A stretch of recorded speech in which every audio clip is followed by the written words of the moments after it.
All right, so we're talking this week about getting that first job, the first one you get out of school or hopefully still while you are in school, and some of the things that you need to do to move a series forward. You're going to need all these materials, be it for your first job, your next job, your last job, a show you want to get produced. Okay, so you have a couple of tools that are really important in your tool belt. The most important one by far are the relationships that you make. You've got to get out there and network and get to know people, both online and in person, on sets, working together, in different groups. That leads to things like internships. Take every opportunity you can that will not overwhelm you to get to know people better. Now, as you're building up those relationships, internships, experiences, you need your portfolio materials together. So we're not going to cover all of those in depth in this class, but they all come into play in how people perceive you and how you can show your worth and what you can do in their organization or on their project. So let's go through each of these. Some ways to build up your relationship. Some of them you are doing directly for class, doing your professional interview where you find somebody to interview and ask them about their lives and what they're doing. Shadowing, take those opportunities. There is nothing like the excuse of, I have a class project. Can I please come watch you for 2 hours, do your job? You will learn so much and make a relationship. Get on sets as much as you can. Look, I know the producing students, cinematography students, and directing students this semester have 22 projects they're doing. There are 2 endowed films. There's at least 1 senior project going on in the undergrads, and I don't even know what all is going on in the animation department, but you have opportunities. In the area, there are also professional shoots going on all the time where they are open to volunteers. Then you're going to get to meet people. So talk with people, find out where they're happening. So how do you find out where those are happening? Virginia Production Alliance is a great way, and there are a ton of groups. You got to be careful not to let social media suck up all your time, but there are a lot of groups where you can get to know who is looking for people. Of course, use your meter, make sure you're not going on something that's sketchy, but if you go like with a partner, that's a good way to do it. Go with another student, both of you go volunteer, bring 2 people, and if you start to see red flags, get some advice of, does this look legitimate or not? One of the most important things I ever did before volunteering on things for people that I didn't really know what the show was is I made sure to see the script first.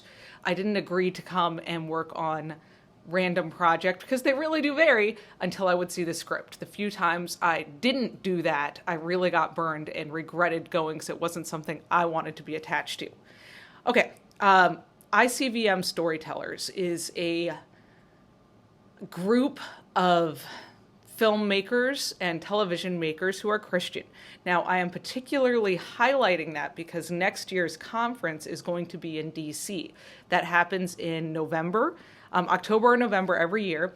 I went this past year, and great networking opportunity because it's 200 to 350 people. You're not totally lost, and you can really meet a lot of people doing work. And next year, it'll be in DC, so it is a car ride up. It's not crazy expensive. It is worth the trip. Now, ICVM picks where the conference meets based on where national religious broadcasters will meet.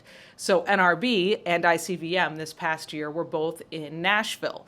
NRB is coming up. A group of us hopefully will be going from Regent. And then next year it will be in DC. So start your plans now to look at some of these things to go to. And that's just 2 examples of conferences where you can go that are partially film market, partially film festival. But you meet people. Go to these things. Go when the VPA has activities and events. Go to the Richmond Film Festival. Start meeting people and connecting and finding out who can you volunteer for, who can you intern for. All right, so going over now all of those materials for your portfolio. The cover letter. There is an article on Canvas for you guys about writing a cover letter. A few things to make sure you do. Keep it accurate and professional. Do not lie about your background and experiences. Keep it in professional writing. Look for keywords from what they wrote so you match the description. If they are looking for a 3D animator, do not write about your 2D experience unless in some way you make it stand out and connect it.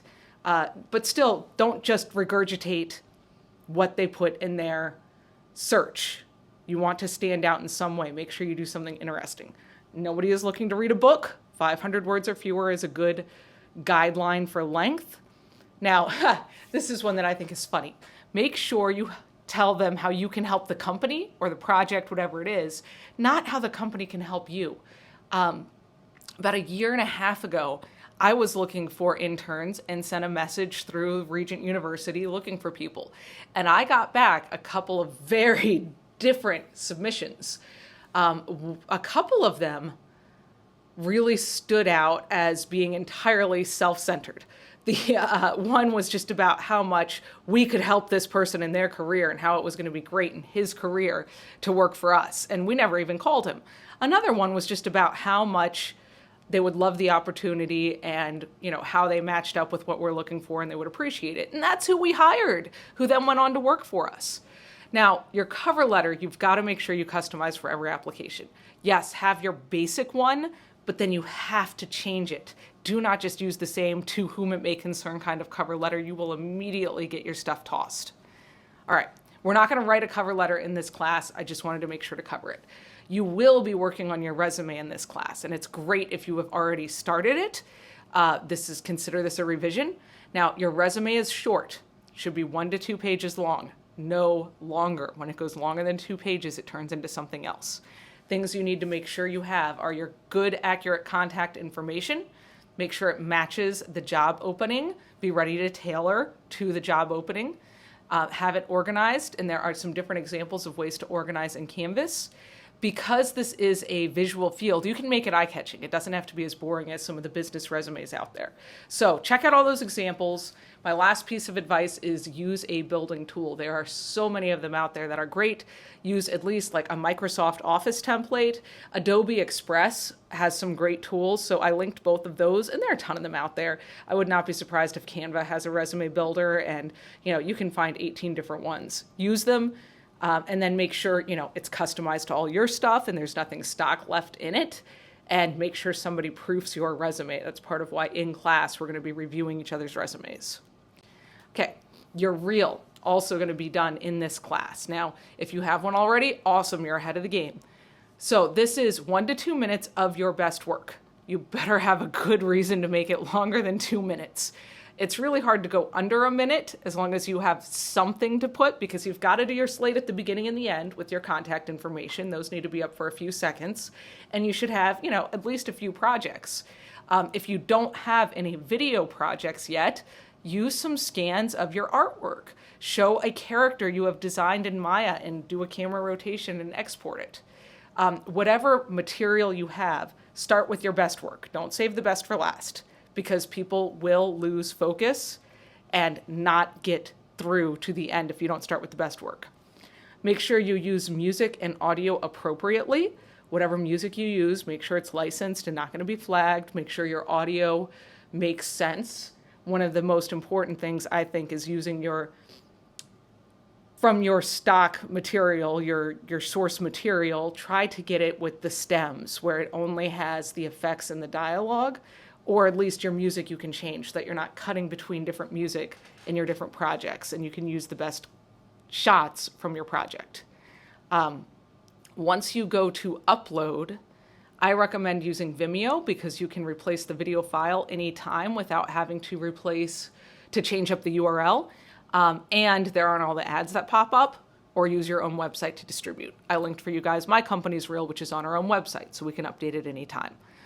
The thumbnail and SEO matter. Make sure that the first image people see before they click play is good and not random.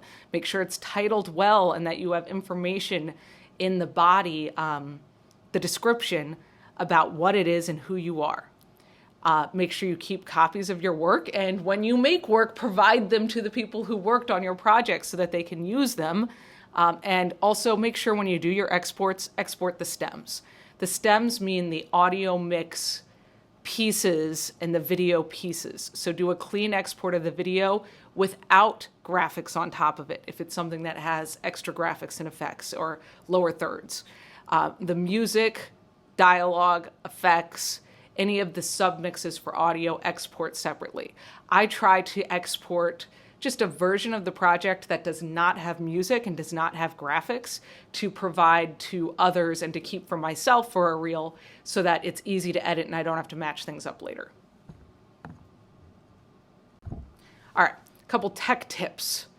Do not just grab stuff off random places on hard drives and Dropbox and Google Drive folders. Put everything to one folder before you start editing. And you should have that folder anyway that has all of your finals and should be organized by project. Go ahead and make your reel 4K at this point. Scale to frame for smaller resolution footage because the more footage you're going to be getting, it's going to be 4K or better. So 4K is pretty safe right now. 16:9 is pretty standard, but if you have stuff in a different aspect ratio, you might choose a different one. Use that source material without music when it makes sense, and then put your own song that can follow your reel. I recommend designing your graphics in your editing software so that you can update them as you go. If you're great with After Effects and collaborations between or use something else, fine. Just make sure you're going to be able to upgrade your graphics later when you add other projects or titles change or awards change. Make sure and when you put your music in, it's on its own track, again, so you can update it easily later. Make sure your audio is normalized, both between projects. Don't have one project be -6 and one project -24. And a good rule of thumb is if your -12 is about where your peaks for dialogue are, you're in a good place. You do not want to peak past -6 decibels. So make sure it sounds right. Make sure everything's pretty even. This isn't an audio class, but just get it kind of basically in the ballpark so it's not crazy. Now, if you've already been working on your reel and the projects are all over the place, use Media Manage. Premiere has a tool, if you're using Premiere, where you can say Project Manage and copy all files to the same location that were used in your project. You can also do it by sequence, so you could Media Manage only what you used. But take this time to clean up. If your stuff is all over the place, use Media Manager or Project Manager and clean it up. I don't know what other tools exist in other softwares, but do something to that effect. Get it cleaned up. Don't have it everywhere because in a year you're going to update your reel. And if you have stuff missing because that file moved, it's going to be a problem. Then back up all your stuff for your reel. Put it on a cloud, put it on a hard drive, have it in more than one place. All right. Your visual portfolio. We're not going to cover this in this class, but a few things on it, especially for artists. It's often a website. Keep high resolution copies of your work. That's really what I want to say right now. Do not get rid of your stuff. Keep it so that you're able to make your portfolio. A curriculum vitae. Again, not covering this in this class, but I recommend you keep track of this now.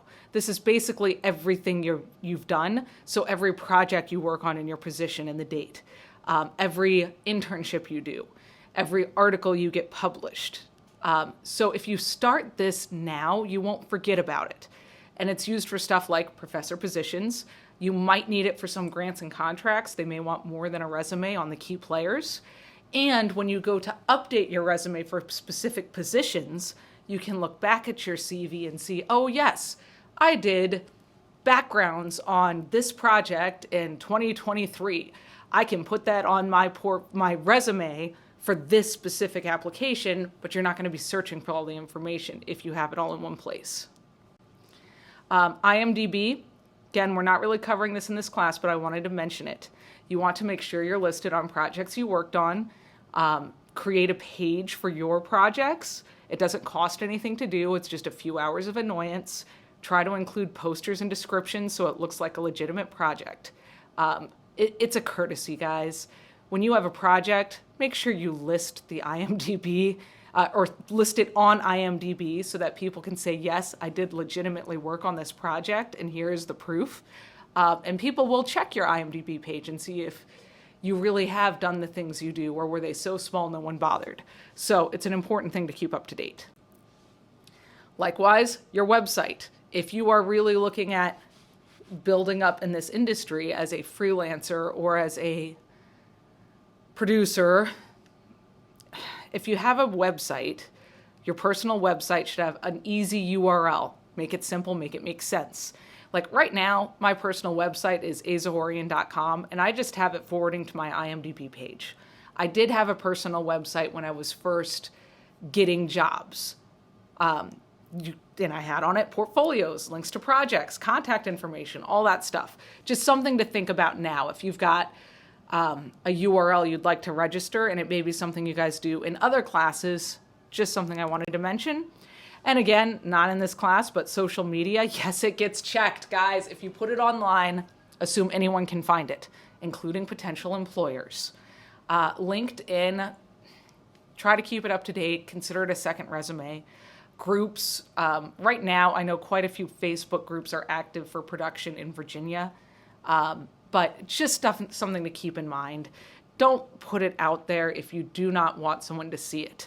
I met someone at a retreat who wanted to get into social media marketing, and I scheduled a call with her, did an interview over the phone. She seemed great. I was going to hire her for my company to do social media, but it was a Christian company. And I went and checked her social media, and her headshot showed no clothing. So it was a headshot and up, but it was clear she was not wearing anything and had a pretty sketchy looking Facebook page. I never hired her. It does get checked. If you put it online, it's public, guys. All right, a few things on business etiquette. Read the article that I put in Canvas. It's a good article. I wanted to add a few things that are our industry specific. You get a lot of freedom in whatever your style is. Whatever you do, though, make sure your clothes are clean. Make sure there's no vulgarity on t-shirts. Make sure stuff is well washed. It's not too worn out. Like I have a style of a hat, but you know what? I replace my hat every year or two to keep it clean. So you have a lot of freedom. But be aware of what you need to, when you need to dress a certain part, like if you're going for an interview, don't show up in ripped jeans, and whatever you do, keep it somewhat professional. By professional, it's a really loose term. I mean, don't smell and don't have like stains that don't belong, but it's okay to have a style a lot more in this industry. Chain of command. When you are on set, it is so important to the functioning of the set that you follow the chain of command. If you are a boom op and you have a script idea or a suggestion for the talent, you do not talk to talent and give it to them. You go through your chain of command. You talk to your sound mixer, your head of your department, or you talk to the first, and then the sound mixer may talk to the first AD to give that to the director. I was actually in this situation where I was the sound mixer, and it was a CBN shoot actually, where there was a activity the kids were playing that we were filming. It was a Superbook related, Gizmo related shoot, and they were playing a game that none of them could figure out, and we were filming them play this game. But I did not start giving direction to the talent because I knew how to play the game because I'd been a youth minister. I went through the AD who said, yeah, please go talk to the director. So I pulled him aside and explained to him how to play the game. And he was like, go ahead, tell him how to play. And we got through the shoot. But I did not just start giving direction to those actors because there may be a reason why the director was having them do what they did. Likewise, when you're going across departments, if you give information to somebody in another department, let's say you are the camera operator and you notice something is wrong with production design and you just talk to somebody in the other, or you want something to change and you bring it up with somebody in the production design department and it's going to take them 30 minutes to change it. It screws up the flow of the set. It's not just about like respecting your person above you. It's about why the whole hierarchy of film exists, and time costs money, and you kind of going around things may cost money. Now, all of that said, if you catch that somebody in another department has made a legitimate mistake that you catch, don't touch their stuff and fix it. In non-union world, you might quietly go pull them aside and talk to them about it and let them know, hey, I noticed that you're not running scratch track on your camera, right? don't make a big deal and then let them deal with it. In union world, you got to be really careful to not cross lines. You can get in trouble for even doing that. Another chain of command kind of thing, and this is to me important Christian business etiquette. Do not criticize someone publicly. If you are in a position of authority and someone is doing something wrong or they need to go a different direction, try to pull them aside and talk about it in private. I cannot stand when a director yells at crew in front of talent or on the main set. They may need to be yelled at, but it's probably going to go a whole lot better if done in private. So have that respect. Now, blessed to be here. That's your stock answer when the producer asks you, how are you doing today? You don't take up a lot of producer time with a long conversation. You don't talk about how your car broke down or how you're fighting a cold. It is the quick answer, something along the lines of blessed to be here. This is not to say you cannot air grievances with the producer if there is something wrong. I'm not saying that producers, are just way up in the clouds and you don't ever tell them anything wrong, but you would do it again in private. It's not when they're doing the walk by coffee chat, how you doing? You're just happy for the opportunity, blessed to be here. Now this is more of a current generation thing. Watch your multitasking. Yes, there's a whole lot of hurry up and wait. There's a lot of meetings where you may be working on another project while you're in the meeting, but be careful. Don't always have your phone out. Don't always be texting. Don't always be working on another project. I have seen so many people let go from projects because they kept talking about other projects on set. And I mean like business calls, working on different things. Stay focused on what you need to do on your job. It's okay to let somebody know, on set right now, I'll get back to you, or in a meeting. You don't always need to respond immediately.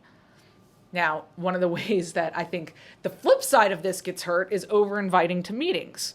Not everyone needs to be in every meeting, so be careful if you're the one organizing a meeting to have a reason for it and only have the people present who need to be there so that people aren't having their time wasted being present in a meeting that doesn't relate to them. And this is so, so vital in the media world. Respond quickly. Meet your deadlines. Even if what you say is, this isn't perfect, if possible, I'd like to revise. Get something in on time. And remember, upload, export times, all those things. It's not 2 minutes before your deadline, click export, and then expect to be able to upload. Get it done. As an employer, this has also happened where I've asked for a reel of, say, camera operator work. And I've said, I don't care if it is color corrected or finished. I need to see what you've done as a camera operator. And the person who got me their stuff the same day, a little bit earlier than I asked for it by the next day, that's who got the job. The other people may have been better camera operators, but I knew that person was going to get the job done. And I would rather something than nothing. And that's the way this industry works. If you think about the news backgrounds of media, it just makes sense because you've got to air, you've got deadlines, you have to go to print, you've got to go on the 6 p.m. news, you have to make it happen. And in the film world, production design may not be perfect, but it's shoot day. You can't keep waiting. And finally, follow through. Don't say you're going to do something if you can't. Make sure you do what you said you would. If something happens, follow up. Don't just let it disappear and hope nobody catches you. It won't happen. You will be caught. Or you will not be caught to your knowledge, but you won't keep getting calls. So make sure you do what you say you'll do. So those are a few things on both getting your first job and all the subsequent jobs. And we're building some of the pieces that you'll need later in your business plans, like the resumes of the people on your team and their reels. So hope this helps. I will see you guys in class.